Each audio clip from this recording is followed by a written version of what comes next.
because the time we waste here to defend ourselves, defend what we believe or what have you, is an injustice to the Vice President. Yung oras po na ito dapat ilaan natin sa pakikinig sa depensa ng Vice Presidente, sa mga akusasyon laban sa Vice Presidente, hindi po pagdidepensa sa mga sarili natin kung tayo inaakusahan ng kung anong mga ahensya, kung tayo po ay may mga kaso, may mga investigasyon.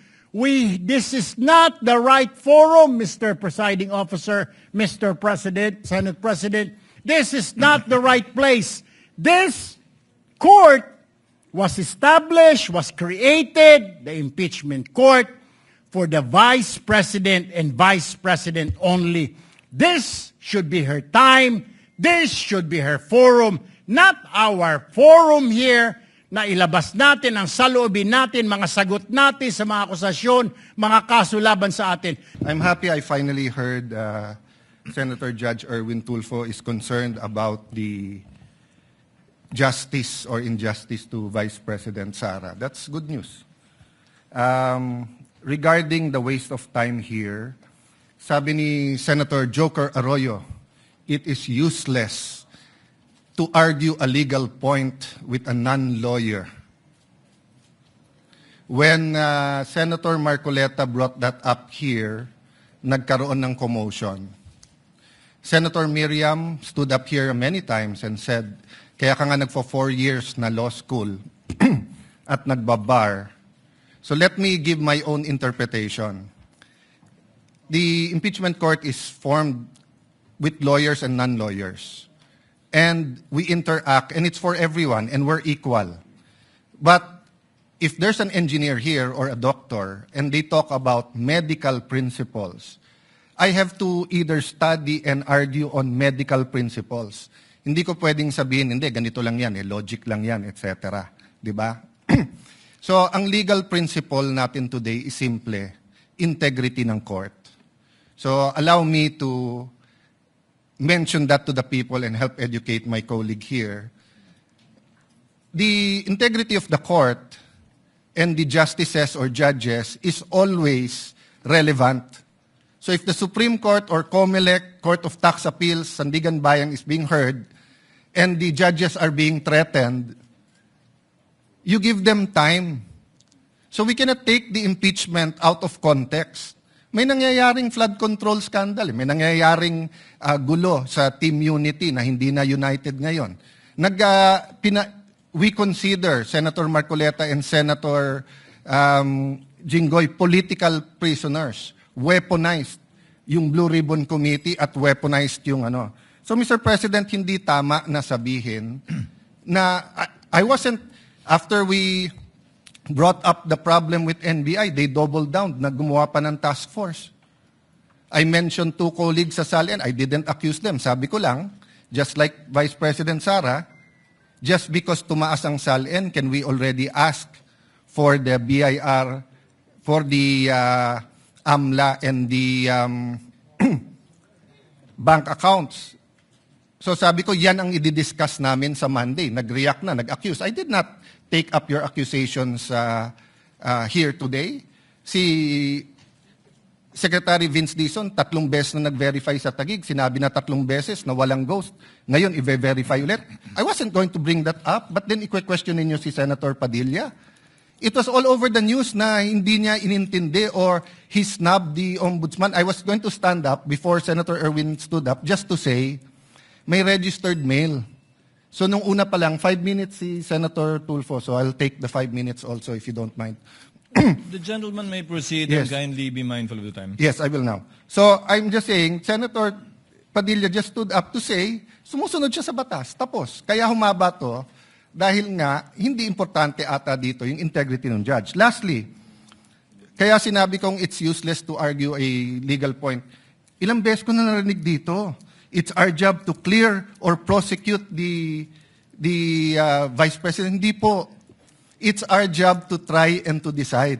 It's the prosecution's job to try to prosecute, and it's the defense job to convince us na wala. Our job is to try and to decide. And when you decide, you acquit or you convict. Why is that important? These are legal terms. Hindi pwede yung nanonood na law student ngayon sasabihin, trabaho pala ng judge to clear or to prosecute. Thank you, Mr. Presiding Officer, Mr. Senate President. Thank you, Senator Judge Alan Cayetano. His remarks are noted. Senator Judge Soto, thereafter, Senator Judge Padilla, thereafter, the presiding officer shall make a ruling. You may proceed, sir. You have 2 minutes. Yeah, thank you, Mr. President, the presiding officer. I do not have 4 years of law, but I have 29 years of lawmaking. And I move that the manifestations of that we have heard be referred to the Senate proper. We will act on it at the proper time, Your Honor. Thank you. Your remarks are noted. Senator Judge Padilla is recognized. You may proceed, sir. You have 2 minutes. Maraming salamat po, aming tagapamahalang hukom. Ito pong kasuotan natin sa mga oras na ito, hindi lamang po ito nire-represent ang impeachment ng ating pangalawang Pangulo. Ang nire-represent po nito ay ating karapatan bilang mga Pilipino at unang-una na ang due process. Ito po yun ang ibig sabihin. Kaya ikaw ay pangalawang Pangulo, ikaw ang Pangulo, ikaw ay Senator Judge, ikaw ay magsasaka, ikaw ay mangingisda, kailangan may due process. Yung pong nangyari sa akin, na ako po ay nahusgahan na kaagad, bilang Senator Judge, ang pinaglalaban po natin, integridad ng korte na ito at ng mga Senator Judge. Kaya sana po wag nating kalimutan na ang bawat Pilipino ay may karapatan, lalong-lalo na sa usapin na ikaw, ako, sa oras na ito, ay Senator Judge. Yun lamang po, napakaiksi lang. Due process, mga mahal kong kaibigan, mga mahal kong kababayan, maging prosecution, maging defense, sa ating lahat, wag nating kalimutan, pantay-pantay tayo sa batas. Maraming salamat po. Senator Judge Pangilinan, what is your pleasure, sir? Yes, just a very quick manifestation, Mr. Presiding Officer. Earlier, former Senate President Soto moved that these matters be referred to the Senate. This is precedent, actually, during the Estrada impeachment trial. The father of Senator Cayetano, Alan, Senator Rene Cayetano, made a manifestation regarding a case that was supposedly being prepared, a criminal case to be filed against him. It was raised in the impeachment court, but ultimately the impeachment court agreed that the manifestation was referred to the Senate as a legislative body. So there is precedent for this. Yes, the court allowed then Senator Rene Cayetano to make his manifestation, but eventually it was resolved that the matter be referred to the Senate as a legislative body. So we share. We move for the previous. Yes, we move. We call for the previous question, Mr. President. Senator Judge Cayetano. I think the presiding officer ruled that we will take it up later on, but if Senator Judge Pangilinan will insist, then I have to object on a point of order.